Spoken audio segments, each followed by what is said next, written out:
Morning, Year 12. I'm Miss Astridge. I am the CAS coordinator here at DCSG. Really sorry that you can't be here with us today for a variety of reasons. All of you are not yet in the school, but I really didn't want you to feel like you're left behind in the CAS process. Everyone in school is having an induction day today where they're running 2 sessions with me, and therefore I thought I'd put it together for you on a video. So that you get the same information, you get a chance to do the same activities they're doing and start your CAS process, getting it underway, making sure you know what's coming so you don't show up in school in a few days, weeks' time, and feel like you're left behind everybody else. So as you may be able to tell, I'm a science teacher, a chemistry teacher here at DCSG, as well as my CAS coordinator role. And if you've got any questions when you do arrive, I can be found either in my science lab, which is S324, or the IB core office, which is 604 up by the IB common room when you get here. Hopefully this won't be too confusing for you. I know some of you may have some idea of what CAS is already, some of you have no idea at all. So I apologise if I'm telling you some of you stuff you already know, but at least you can hear me because we can talk without a mask, unlike the live lesson. Okay guys, so a quick look at what CAS is. So the CAS stands for Creativity Activity Service. Activity meaning some sort of physical exertion of your body. Sometimes people try and get away with slightly less and claim it's activity, but physical exertion. For me, CAS is the part of your IB program that you can most personalize. Your experiences and your projects you do within CAS are very much from you and about things that you care about, and that is what we are going to focus on today. And CAS enables you to gain far more skills than just passing exams or repeating knowledge or things like that. The ideas behind CAS and the process you have to go through really set you up for going to university, knowing how to organize things, working with other people, and feeling confident in yourself that you could achieve things when you set your mind to it.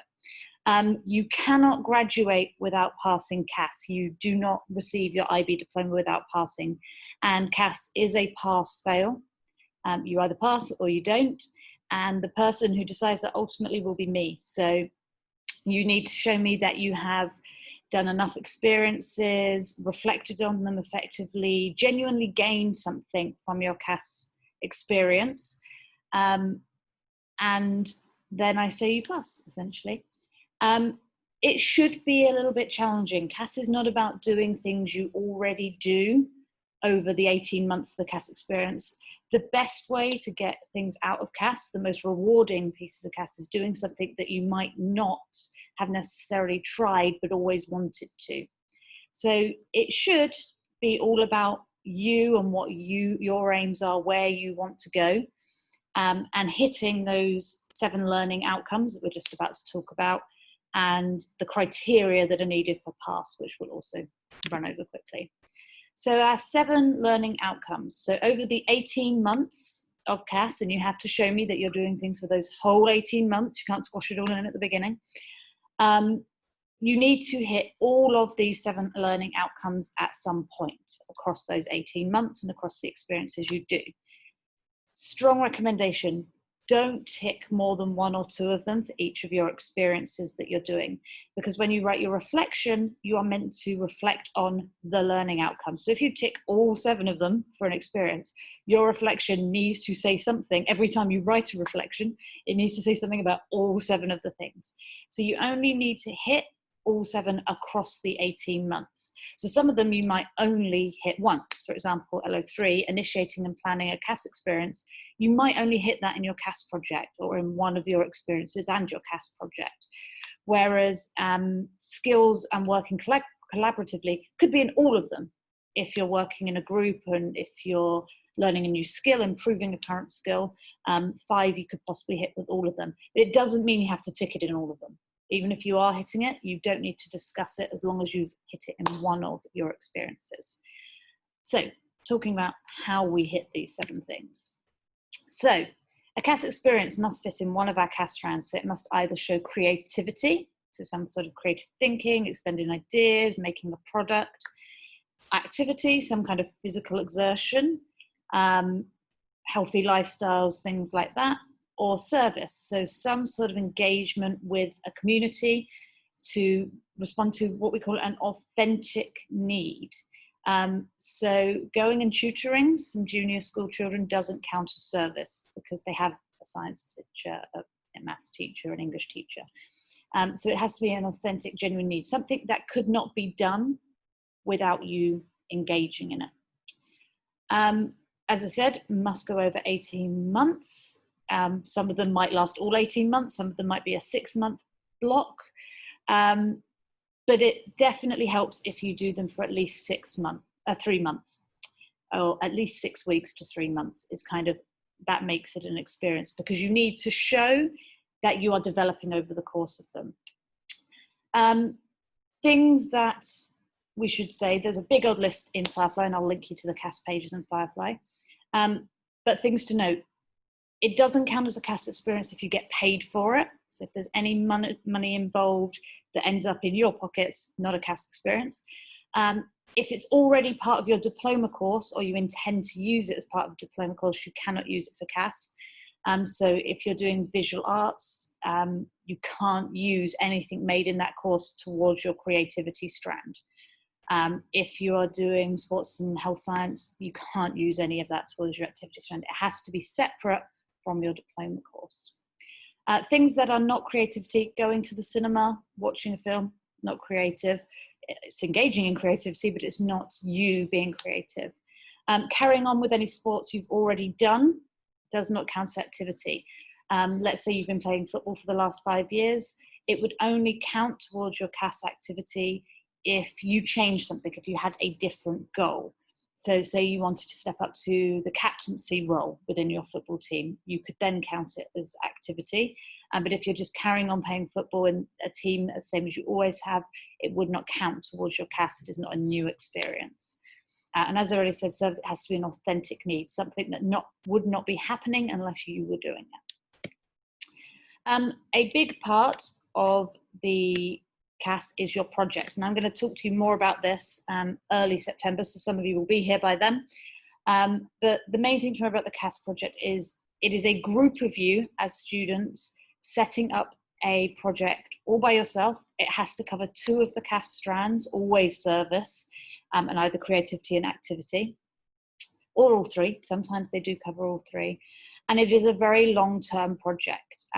We aim for at least 6 months to 12 months in your CAS project if possible. I'll be presenting you with lots of ideas of things you could do as your CAS project, ones you could get involved in with other people. And it very much involves going through these CAS stages showing. So you have to sit down and do some research and investigate what the problem is, what the thing you're trying to build a project around is. You then need to prepare for it. So put together all the pieces, create the resources you need, etc., etc. And then the action, then you're doing it. Whatever that may be, going out and cleaning litter off a beach that no one ever goes out to, these sorts of things. And all along the way, you must do your reflections. So you research and you reflect on it. You prepare, you have your plans in place, you reflect on that, you do the activity, you reflect on it. So then you start researching again, where did it go wrong, and improve on your project. It's all about that reflection and improving. And we don't expect it to go perfectly the first time, but we do expect you to improve upon it. And then the last big bit of CAS that everybody worries about is the reflections. So with the reflections, the more often you do them and the quicker you do them after the activity, after the experience, the better it will be. You need a minimum of 3 reflections on any experience and 10 or so on your project, because you need a reflection at the beginning. You're planning what you're aiming to improve on, where you're going to get to. Midway, how things are going, whether you've had to adjust your plan, things that have stopped you from doing it. Obviously last year lots of them had these lovely plans, and then we went into circuit breaker here in Singapore and they couldn't do them anymore, so they had to reflect on that. And then definitely a reflection at the end of the experience about the whole process, what you came out at the end.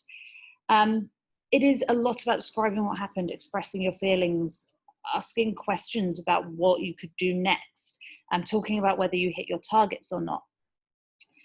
If you do not mention your learning objectives in here. It's really hard for us to say your reflection is effective. You don't need to mention them overtly, but if one of your objectives is collaborative working, somewhere in there you should talk about how it felt to working in a group and any problems you encountered and things like that. And there are lots of examples on the CAS Firefly page. You can have a look for what a good reflection looks like. So we're going to do a little activity so I can sign off and you can go away. Hopefully you should have found attached one of these self-review sheets as shown. You may not be able to print it out, but you can grab a piece of paper, that's absolutely fine. And I want you to fill it out and then attach it and send it back to me so I can have a look. So try and be as honest as possible about these questions. Have a look at them. They will give you ideas for your CAS program, things you could be doing. You don't need to show anyone if you don't want to. Sometimes it's always useful for me to have it so I can remind you, you said you wanted to do these things. Don't spend more than 10-15 minutes on it. And the best thing to do is to think about these things, okay? Qualities or skills you have, areas you could get better at, hobbies or skills that if you did it in a different way, things you love doing, things you enjoy, trying something totally new, which can absolutely open you up to everything. Or thinking about where you want to go in the long run. If you already have career aspirations, you know you want to go into engineering, medicine, writing, journalism. Some of these can help you make bigger decisions about your CAS choices. So I'll let you escape for a little bit and then I will pause. Have a little go at that, guys. Okay, guys, hopefully you've got some reflections down now about where you might take your skills for your casting. A little bit of an introduction of where we store our CAS. Some of you may be familiar with ManageBack, some of you won't. You will have your ManageBack logins. When you get in, you get your overview page. Mine says no activity because this is our test one, but you may have dates, calendars, all sorts of things in there. And as you can see, you have lots of tabs at the top and there is your CAS tab. When you first open your CAS, obviously you will have no experiences in there. I get to see everybody's in the entire schools. So it looks a little bit different. Now, where is my test subject gone? See, this is the problem to me. There's our test person. So when you first open your CAS, you will get a little quick start video. It's definitely worth watching. It'll show you little tricks and nuances of things in there. There's a little PDF that can help you out, and there's some descriptions and tabs in the quick start guide to tell you what things do count and what things do not count. So you can have a little look at those and think about what things you might be joining in with, what things you might not be joining in with. There's a little bit about the CAS stages so you can remember what the process should be. A little bit about your collaborative project, but like I said, we'll introduce that a little bit later anyway. So for you guys, the main thing is up in the top, you will see add a CAS experience. And when you click on that, it'll open up a whole new exciting set of boxes. So you would fill in this, you would add your experience name, whatever it is you may be doing. You should only be ticking the CAS project one after you've talked to me about your CAS project and we've approved it. So this box shouldn't really be ticked yet. Your strand that it fits into. Then we have our approaches. So school-based would be like a school team, a school CCA, individual is something you've set up yourself. Usually most of them are ongoing. Some of them might be community-based. If you sing in a choir for the local community, that kind of thing, it will be community-based. And then the type of service. So if you are ticking a service, direct service would be going and working for the charity and actively doing something. Indirect would be things like fundraising and those kinds of, you know, putting together care packages and distributing them to charities, that sort of thing. Advocacy would be doing some kind of marketing material, raising awareness in the schools, those kinds of things.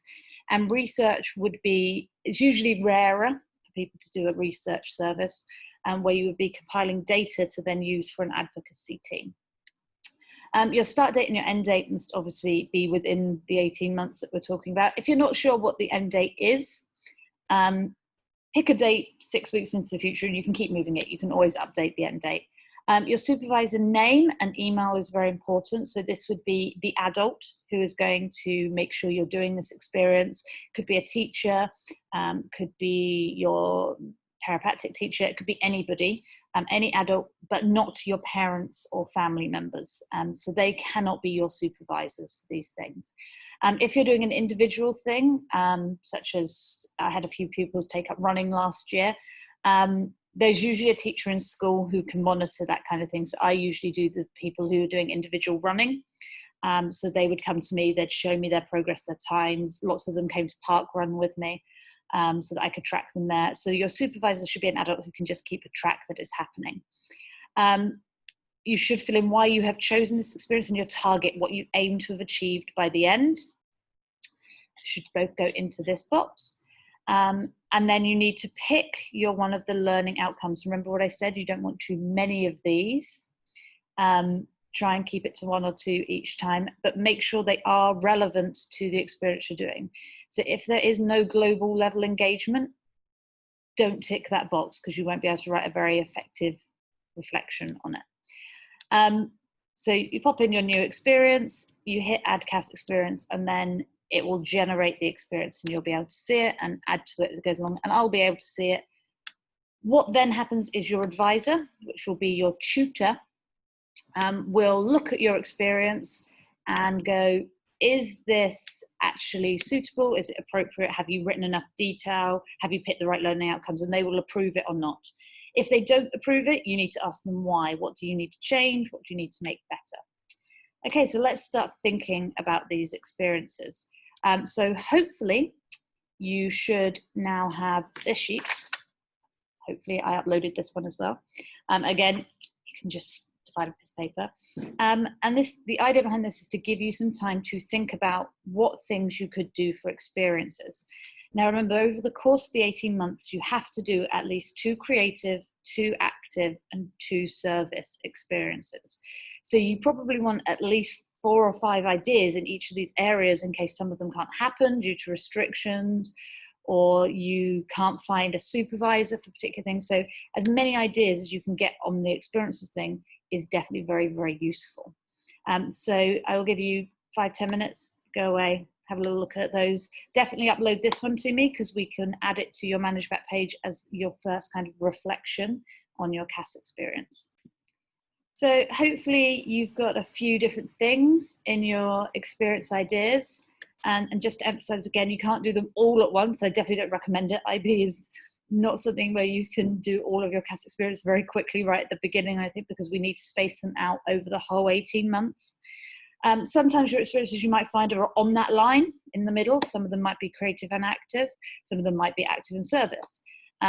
That's absolutely fine. You can have that, but you must make sure you've hit creativity twice, activity twice, and service twice at least. If you're not sure if some of your experiences actually count, that's what I'm here for. You drop in, you see me in the core office, and I will let you know. And obviously your advisors will be checking whether they're appropriate as well or not. So just to give you an idea in Dulwich College for the importance of our CAS, we always build from the very beginning of the school down in Dux, this idea of think globally, act locally. Last year our theme for the school was Be the Change, changing the world. We've done lots of work as a global citizen about the global goals, T students of change. All of these things are to build everyone up to be as involved in CAS as possible. So one of the things we are looking at this year is the Good Life Goals. So the Good Life Goals have started down in junior school. We have these lovely cute little emojis, and they are the 17 ways to live your life to improve the world, improve your life, essentially. Obviously you guys can't get into groups of 3 because we're not in school, but if you can organise a little Teams chat between you, fine with me. If not, you can have a go at this yourself.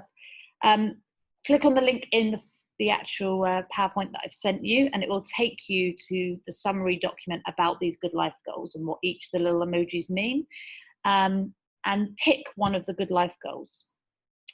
Have a think about why that Good Life Goal is so important at a global level, and how you think it might link into school, or if you're familiar with Singapore, how it might link into Singapore. So gives you a little bit of time to think about your expectations coming here, that sort of thing. And then have a look back at your experience sheet, okay? Do any of your CAS experiences that you've suggested you might do link into that Good Life Goal? You can have a scan through some of the other Good Life Goals and try and assign them. Because overall, what we really want you to do is feel that you are achieving something for yourself and achieving something to improve the world, we want to, as they put it, graduate worldwise and be a positive contribution to the world. And CAS is a big part of that for you. So take a good look through the document. It should open. Hopefully the link is working. Let's see. Yeah, it should be. Open it up. Nice big manual. So you can have a little look what the big idea is. Originally, they're listed here. And just think about why it's important that we contribute to the world and how CAS will help you do that. So hopefully, guys, this has just got you thinking about your CAS experiences, what to do, hopefully a little bit of familiarization with ManageBack so you know where to add things together and start putting it up. Obviously, I will be around, like I said, classroom is 324. My office is 604 up by the IB. That's usually the easiest place to find me because I'm not teaching them. Send me any of the documents soon, any questions you've got, any experiences you think you might be able to pick up. If you're stuck on a stay-at-home notice of quarantine, things like starting to learn a language or starting to knit, things like that definitely fit into your creativity. So you can get started on some of these experiences if you want to. Absolutely, definitely. Any questions? My email is tony.astridge@dulwich. If you go to school emails and type in Tony, T-O-N-I, I think I'm the only Tony who's a teacher. Yeah, there's Tony Yang in year 10. Other than that, it's only me. So please drop me an email. If you want to arrange a little Teams chat one-to-one, drop me a message and we can find a time. And I look forward to seeing you in school soon, guys. Have a wonderful day. Take care.